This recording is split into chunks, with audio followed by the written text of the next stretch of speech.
Here's another video. We're going to talk about fasting and complaining and murmuring. I remember I used to go through so much opposition, especially when I started to preach or teach. I'm talking about when I got on the radio to, started the radio ministry, writing the books. Oh man, don't do the music ministry. Don't do the gospel rap. Don't do the poetry. When I tell you all hell will break loose, and I didn't understand, but what it would make me do, I used to quit. I'll stop in a minute. When I start getting all them bills in the mail, boom, boom, boom, boom. Then next thing you know, Greg get laid off and, just whatever, just boom, opposition. People talking about me and gossiping about me, and I will stop. I didn't realize that opposition comes with ministry. All you got to do is look at Jesus and Paul and Peter and James and John and Elijah and Elijah and Moses. All you got to do is look at the men and women of God. Look at Jesus. I probably already said his name. You understand what I'm saying? The opposition that comes with ministry is real. The opposition that comes with fasting is real. Why do we have the opposition? Because the enemy don't want you to do it. Let me tell you, Satan ain't going to fight against his own plan. And God ain't going to force you to do his plan. That's how you know if it's God or if it's the devil. God is so smooth. He cool. I ain't gonna say bad to the bone, but y'all know what I mean. Let me tell you something. God ain't gonna force nobody to be with him. He ain't gonna force nobody to do what they should or shouldn't do. He could have stopped Moses from hitting that rock, but he didn't. He gave us the opportunity to make our own decisions. So like if he say, Joy, be still. Like if I'm trying to go somewhere I shouldn't be going, he say, Joy, be still. He ain't gonna make me be still. He might allow things to happen for me to stop. Like he'll say, be still. That's the first thing he'll speak in an audible voice. Or you hear him inside of you. Be still. He's saying be still because you got your heart set to go do this thing, whatever this thing is. And y'all know what I mean, especially when you trying to go do something wrong. You be flying and God be saying, be still. You hurry up and do it. You know how we do what we see, we do it quickly. Anyway. So God can say, Joy.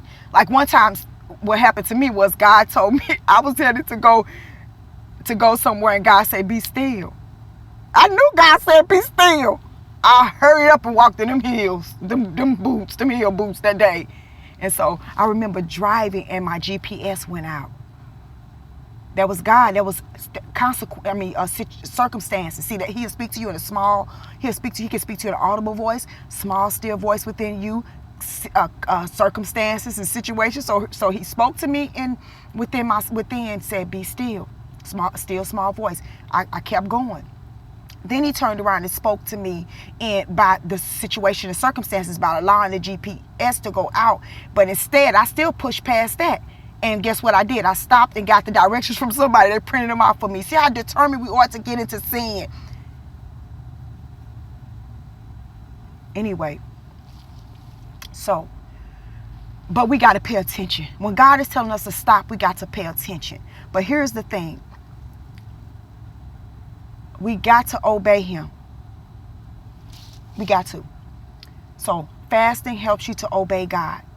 And if you keep going after that, just pray. I pray that he have mercy on you. Because guess what? He had mercy on me. He had grace on me.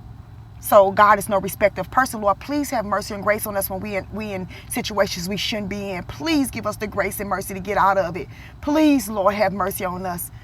Because it's people today that's not here because of sin, because they kept going. It's people that got AIDS and HIV because they kept going when God said stop. It's people that are in jail because they kept going when God said stop. So, God, give us grace and mercy to come out of this thing before we get in trouble. You understand? So with that being said, like I said, I went through so much, especially when I started doing the ministry. But one thing that I used to do so much was complain and murmur. I complained all the time to God. I ain't even going to complain to people because, you know, I've always been a woman of God and a woman of character. I just complain to God all day. Fuss all day. Complain. Let me tell you something. You can fast, pray, all that you want to, but you keep murmuring and complaining, ain't nothing going to happen for you. When you complain and murmur, you're ungrateful.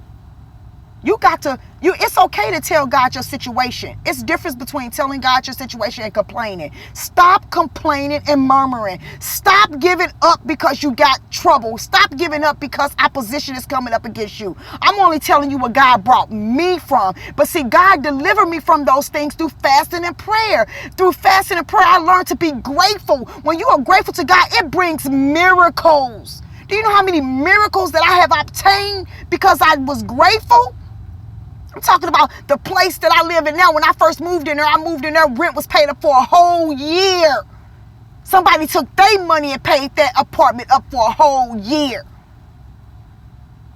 I'm talking about brand new car. I'm talking about business sense. I'm talking about financial breakthrough. All of that from being grateful and thankful. When you fasting and praying and you add grateful and thankful to that, miracles, baby, miracles. But when you complaining and murmuring because things ain't going your way, because you don't see no breakthrough, because that's what's blocking you. Stop murmuring, stop complaining. I'm not telling you what I think. I'm only telling you what I know. I'm certified to tell you what I know, what I've been through, so that you don't have to go through that.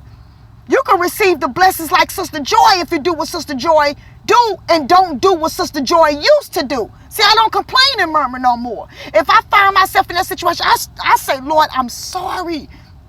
Because when you complain and murmur, it's saying to God, you are not grateful for him being so good to you, for him waking you up, for him blessing and protecting you. You're not saying, Lord, I'm grateful. I'm grateful that God didn't let me get AIDS. I was in that office, 20-something years ago, in that office taking a blood test to see if I had AIDS. But I stood on that payphone waiting to get the results back, and I called on the name of Jesus, and then people came and said that I was negative. You hear me? In the past, I've had sex with somebody that had herpes, but I didn't get it. I didn't even know they had it, but somebody else got it. You know, when I was fast, and it's so much stuff that I could have had that God did not allow me to get. See, he was good to me even when I wasn't even paying no attention to him. He protected me from AIDS and herpes and all them sexual transmitted diseases and getting pregnant by the wrong people. And first time I had sex, I was 12 years old. Just think if I had a baby by everybody I had sex with. I'd be on Maury talking about who the baby daddy. But guess what? God didn't let that happen to me. I know who my kid's father is. I got two, three, because you already know that testimony. When I was 18, I didn't come on my menstrual cycle, and I went home and told my mama that I didn't come on. And when I came home from school, her and my daddy had an abortion appointment waiting on me. And I was so hurt because I could not believe you gonna kill a baby. Couldn't believe it.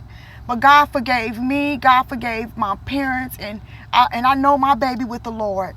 So that was that boy. And then Jornisha, my oldest daughter, she got her own father. When I met Greg, Jornisha was 3, and Greg is the father of the last 3 that I had. And Greg came in. Greg stepped in. I'm finna charge this phone up, and took care of me and my baby Jornisha. He took care of us. I have my baby. Only father my baby know is Greg, and of course my daddy. But my daddy gonna be with the Lord. You know what I'm saying? Greg came in, baby, didn't hold no punches. The first day we moved together, that boy came in that Thursday and brought me his whole check, and he never stopped. I never asked him for his money.